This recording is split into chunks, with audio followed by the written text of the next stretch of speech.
It's 50-mile passage altogether, and we set off at 5:30, 6, and now it's kind of just the afternoon, sort of 2 o'clock or something, and we can see the beginning of the Yasawa Islands.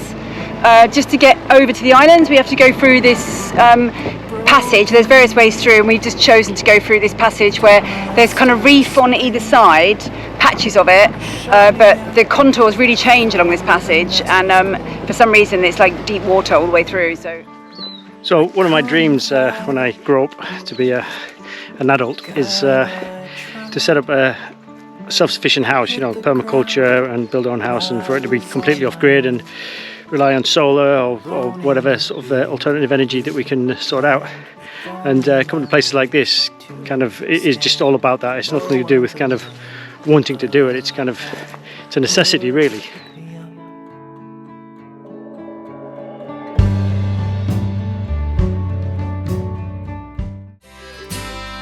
You and me, we're family. The bond that we share is as deep as the sea. No matter how rough things may come to be, you and me, we're family. Sing ho.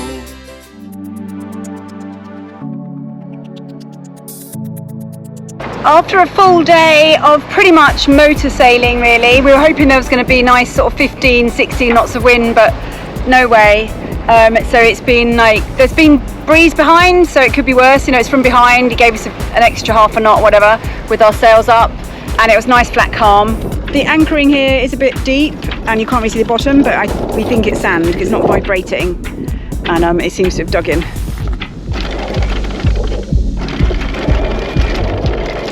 I've got to say, it is very nice to turn that engine off because that engine has been on all day. And we've got a beautiful place here. Definitely a nice change of scene. There's a little island, well, a couple of islands just protecting us from the prevailing winds, and beautiful colours of blues and greens everywhere.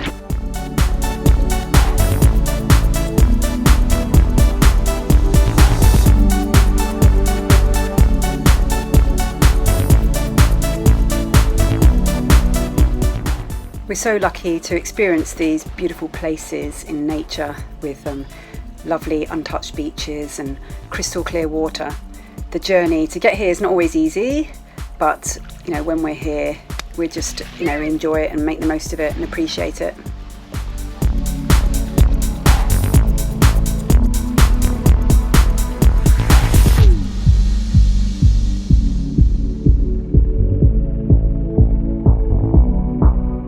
We turned up sort of late afternoon yesterday, and we know that you have to go and do a kava ceremony, the Savu ritual, with the local village chief before you do anything.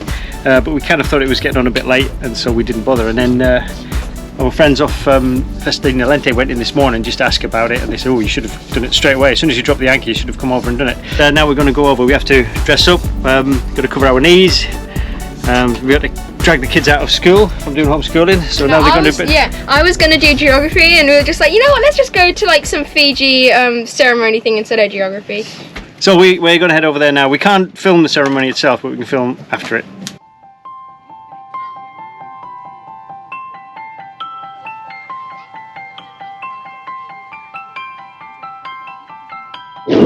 So yeah, this is a beautiful spot here. Yeah, we came in to bring our sevu, and they don't actually do a kind of kava drinking ritual in the daytime, but they have invited us back later if you want to join in with that. But meanwhile, we've met a couple of ladies from the village who've got kids, and they brought us all their arts and crafts. We've got a few things. 1 month? Wow, 1 year? 1 year, 2 years. Sometimes 3 or not? 3, 4. Oh really? 4, 5. Yeah, my friend, she fed until she was 5 or 6. Oh, yeah. But it's good too. To breastfeed. It's very healthy. Yeah.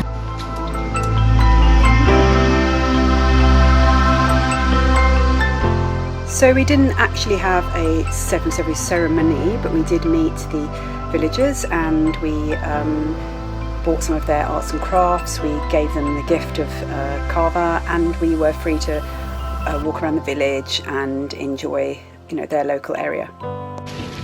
So this is the village. A lot of these villages we've been to, there's always seems to be a church in the middle of them, and it always seems to be Christian, and it would be nice to know what their original belief system was. Is that some drums, do you think? Yeah. Can you imagine everyone might start gathering? Oh yeah, you play drums, they all you see drones just go. Like a Fiji church bell. Oh wow. Yeah.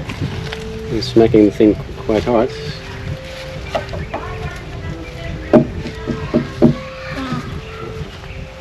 So this is a grasshopper. I know it's a grasshopper because I saw some in the last place we were, but I don't know why it's in that thing. So instead of using petals, it looks like that this plant has actually turned the leaves around the flower red. That is awesome. It's amazing.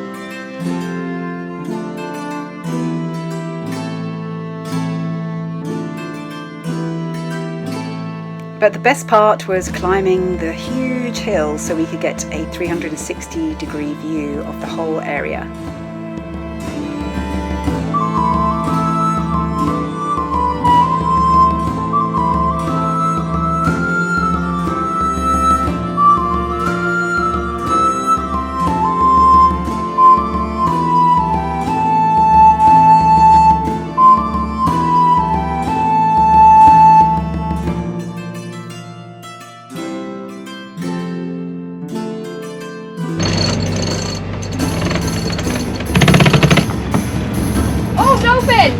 Dolphins! You got that on video! First time we've seen dolphins on in these stretch of islands, I think. The dolphin keeps on going like that and looking at us, it's so cool! Come on!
If you like following our story, please hit the super thanks and help towards the creation of these videos.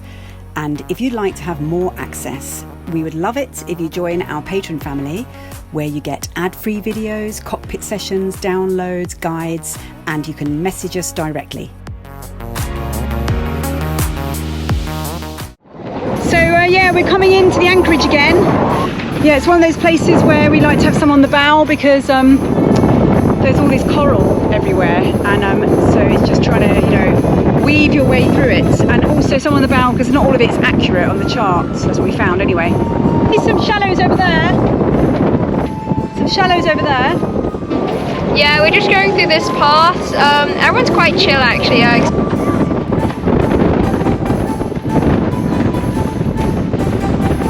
Oh yeah, it's a turtle. Oh, yeah, it's a turtle.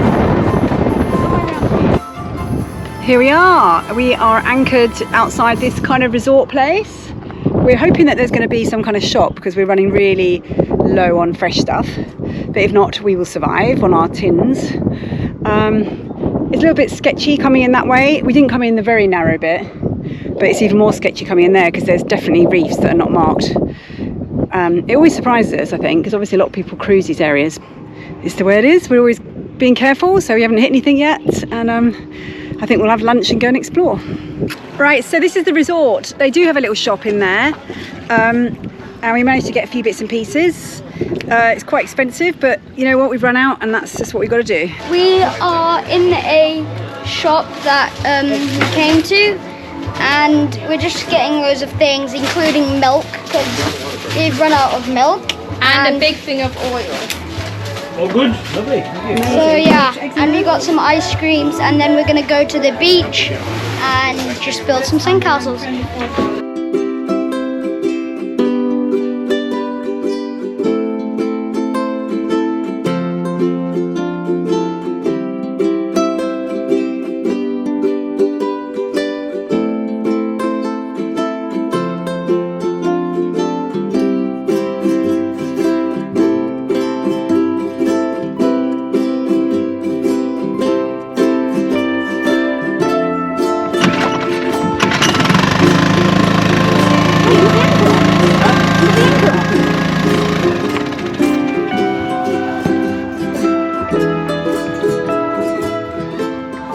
Going wrong there, Woody? I think things hunky-dory.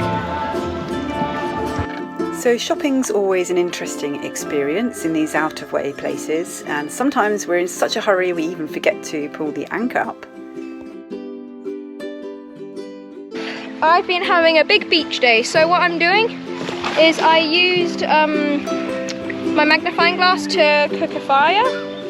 Jasper helped me to make a fire, and now I found some like snails, so what I'm doing is I'm basically just cooking them to eat, and yeah, they are edible snails because I did check, so I'm going to eat them because I'm quite hungry as well.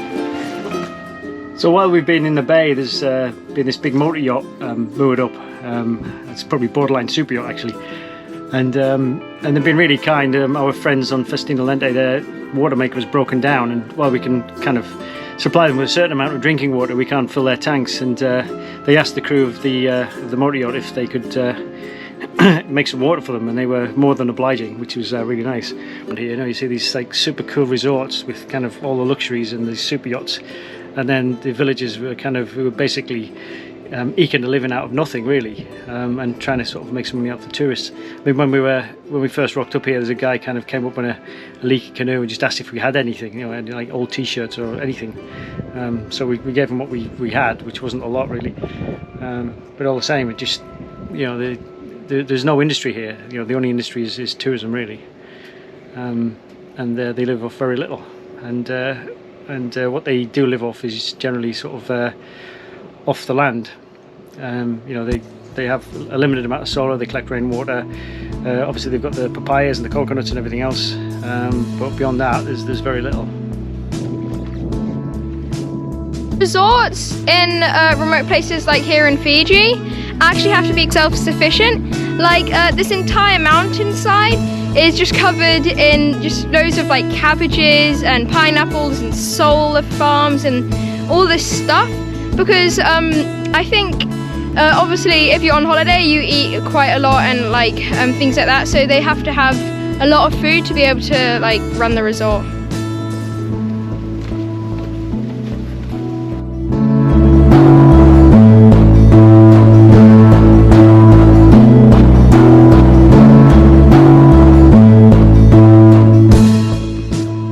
So one of my dreams when I grow up to be an adult is to set up a self-sufficient house, you know, permaculture, and build our own house, and for it to be completely off-grid and rely on solar or whatever sort of alternative energy that we can sort out. And I keep asking myself, you know, could I do it in a place like this?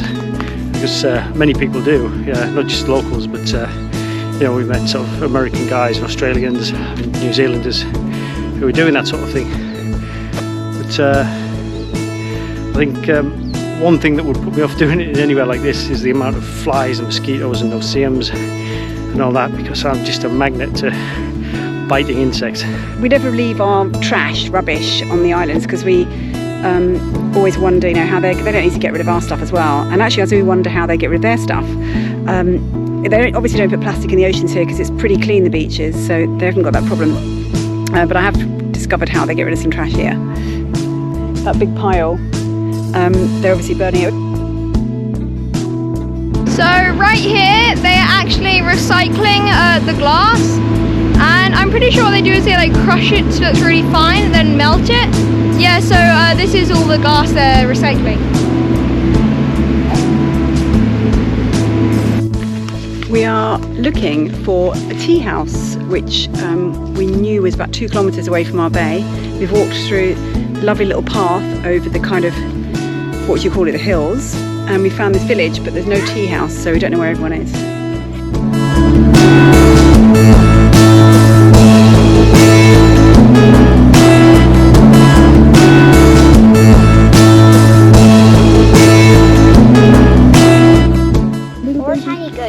Goat. There's a tiny lamb in there, and originally I thought, oh, that's kind of mean, but then I realised the amount of like things that could eat it around here. That's a good way of using the drain pipes if you're missing a part. Yeah, I don't think it'd conform to building regs back in home.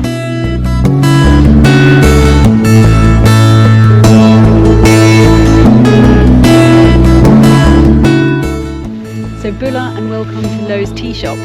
She sells cakes sometimes, tea, coffee, hot chocolate, fresh lemon leaf tea, which we're going to try, and also handicrafts. So does she also sell seashells on the seashore?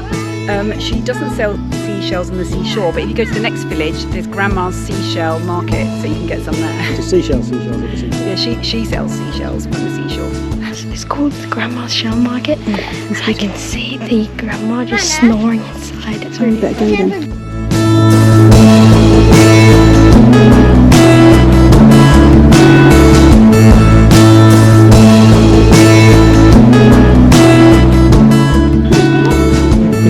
So we also have tea, coffee, fresh lemon leaf tea. Fresh lemon leaf tea sounds amazing. There's a lemon leaf. Oh, that's the lemon leaf for the lemon leaf tea. We found Lo's tea house, and we actually phoned up because obviously it's quite way out, and you never know whether they're going to be open. And they've just come back from a weekend away, and Polly, who runs the tea house, is putting the kettle on, making us tea. She's making 4 cups of lemon leaf tea for us adults, and there's just enough lemons for 4 lemons for the kids, but she's going to make it into 5 because they have to go and collect the lemon from the forest, and she's only got enough for 4, but she'll spread it out. And they make fresh donuts with chocolate on top, so it was definitely worth the walk. We're glad that it's happening because the kids would have wondered why we made them walk. And yeah, it's perfect, very nice.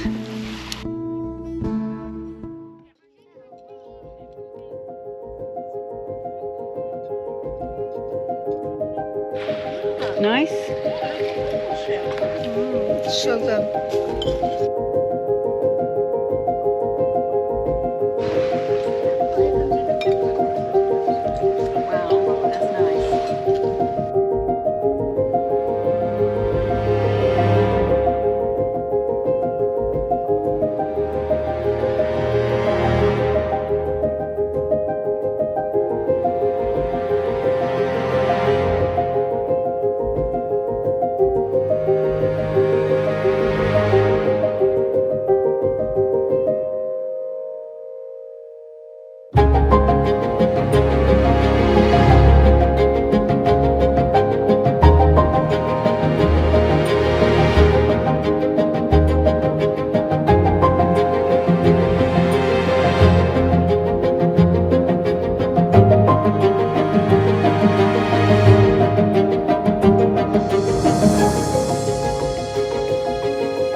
Saturday night in Nanuya Resort, and it seems like all the local guys come here and party on a Saturday night. It's like this every Saturday apparently.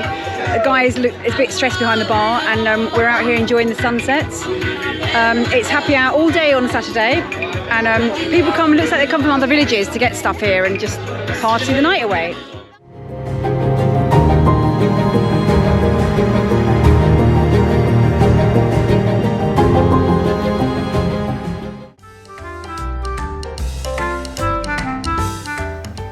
Thank you for watching and enjoying these videos. So if you're the type of person that would like to thank us in return, then you can simply click on the super thanks button below, or otherwise you can support us on Patreon and get more than just 4 videos a month from as little as $3 a month. We look forward to seeing you there. I had a dream